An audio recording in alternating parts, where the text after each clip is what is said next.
અંબાજીમાં ગુજરાતની સૌથી લાંબી 2.27 કિલોમીટર રેલવે ટનલનું 40% કામ પૂર્ણ 2028માં દોડશે પ્રથમ train. Story report by Laxman Thakur, Banaskantha. मेरा नाम मुनीम जरगर है। मैं एज डीपीएम सीनियर जियोलॉजिस्ट इस प्रोजेक्ट में काम कर रहा हूँ एबीसीआई इंफ्रास्ट्रक्चर्स प्राइवेट लिमिटेड की तरफ से।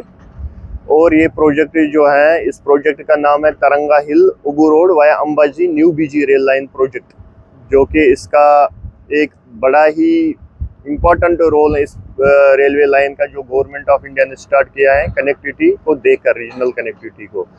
और इसमें हमारे पास जो है सबसे बड़ी टनल जो है, सुरंग जो है वो है 2.27 किलोमीटर की टनल हमारे पास है, जिसमें काम और पैकेज वाइज देखें तो 4 पैकेजेस हमारे पास हैं। इसमें काम हमारा शुद्ध मद से जारी है, डे नाइट शिफ्ट करके हम इसमें काम कर रहे हैं।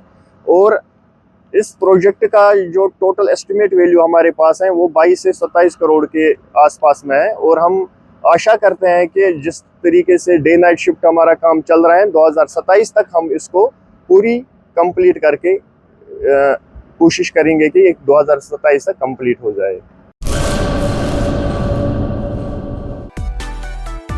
मां motor driving, safe and sure driving. Driving એ શોખ સાથે આપની મોટી જવાબદારી પણ છે। અમારા ઇન્સ્ટ્રક્ટર દ્વારા સચોટ અને સરળ માર્ગદર્શન, આપની રોજની તાલીમની માહિતી મેળવીને શું અધુરાશ છે તેના ઉપર પૂરું ફોકસ કરાય છે।